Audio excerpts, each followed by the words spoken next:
Hi everyone, this is Just Read It, and we're a group to talk about what we think is important going on in the literary world. We're at home here at Laurelhurst Village, which is a assisted living center here in Portland, Oregon. Susan is my co-anchor, but our guest today is Myrlin Hermes, and she's a writer of historical novels. And the book we're talking about today is Where Did You Go, Bernadette? And it was on the bestseller list, so we're going to let you start, Myrlin, with what did you think about it? Well, I thought it was a lightweight but enjoyable beach read sort of book.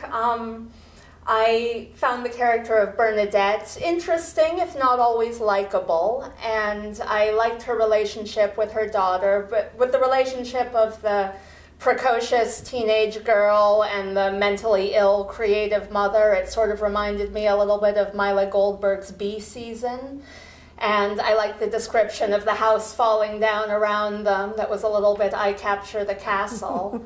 Overall, I felt like the novel spent maybe a little too much time on the plots with the neighbor and the sort of aspirational private school that felt like very well-trod satire already. It didn't really feel very fresh or new. But as the novel went on, I found myself enjoying it more and more. I liked Bernadette's work with architecture, and Elgin's work at Microsoft with robotics seemed really interesting, and I liked the trip to Antarctica.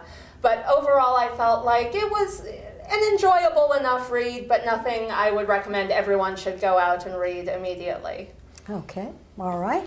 Susan? Well, I have to say that I liked B, which is the girl, and I like the fact that the author used emails and letters and the FBI's reports. I actually liked that approach, and I thought the author did well with that. But overall, I really didn't like Bernadette. And it's real important for me to care if Bernadette comes back from wherever she went. And I really thought it was a relief when she left. So I think that was part of the problem I had. I understand that it's satire, but I guess maybe I just didn't get it, or it's not my kind of satire. And so it seemed petty and small, and I wouldn't associate with a person who had the view of Seattle that she had, or her attitude towards other people. I mean, I wouldn't want to be in the same room with the woman. So, and I didn't really, I thought poor B was having to be the adult and having grown up with that kind of situation.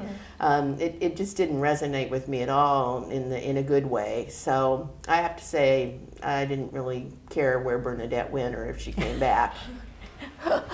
Well, I agree with you that the book gets better towards the end.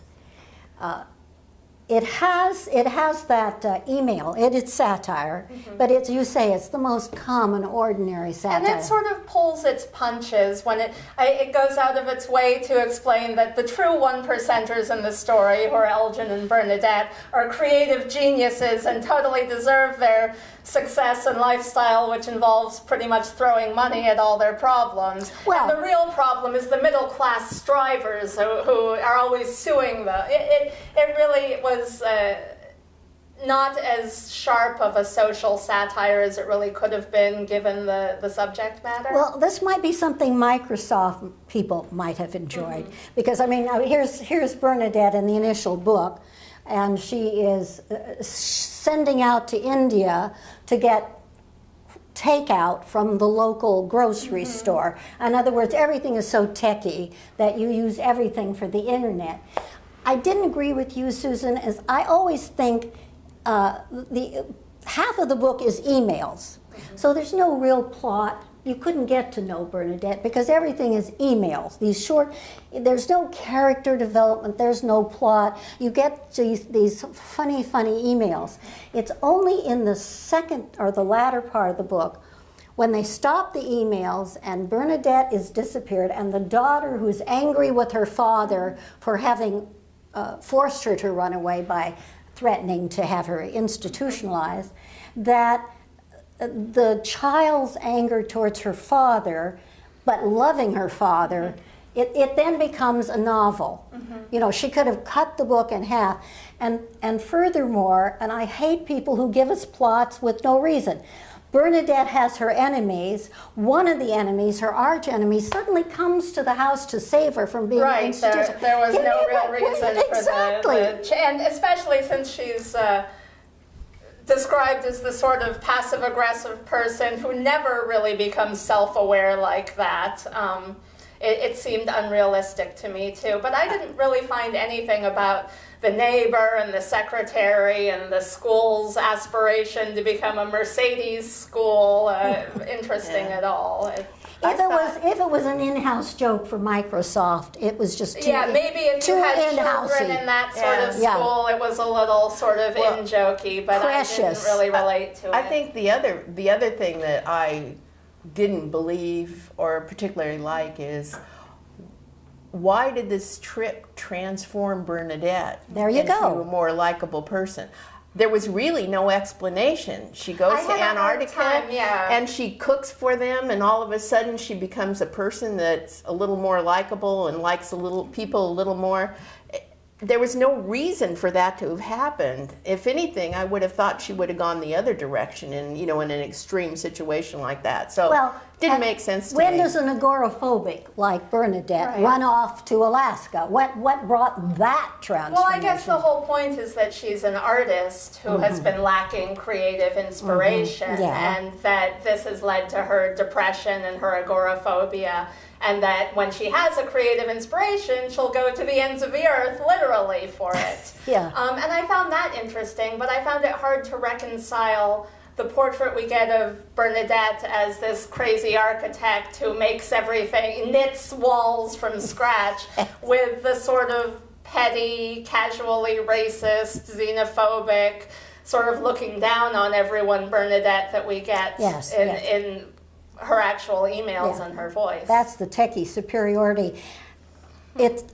What I've noticed in some of these novels written that are current is we've got writers who live in a Twitter age. Everything is 140 characters, and plot development and character development doesn't seem to be necessary. They're here, they're here, they're here. And I think this book suffers from that. I don't think it's necessarily a Twitter phenomenon, though. I noted that the writer was formerly a Hollywood screenwriter, and it felt to me very much, if I may be, the novelist snob here, like a novel written by a Hollywood screenwriter. We get these little slivers of, Bernadette is supposed to be a genius because she wins a MacArthur grant, but we don't really explore what that means or her within her art. It's just, put out there as a character note, but we don't really go into any depth with that. Yeah, what you have are, again, the worst kinds of constructions, and that is characters who are dragged around to facilitate the plot rather than actually being the development of a plot. And, then the time has come to vote, ladies and gentlemen. We have red for go ahead and read it, and blue for... I feel like maybe we've been a bit unfair to it. I would not go out of my way to read it, but as a summer book, a beach read, I found it enjoyable enough. I'd say if you liked Bee Season, read it. If you haven't read Bee Season, read Bee Season instead. Good. So I would say go ahead and read it. Okay, Susan, what's your vote? I would say give it a miss.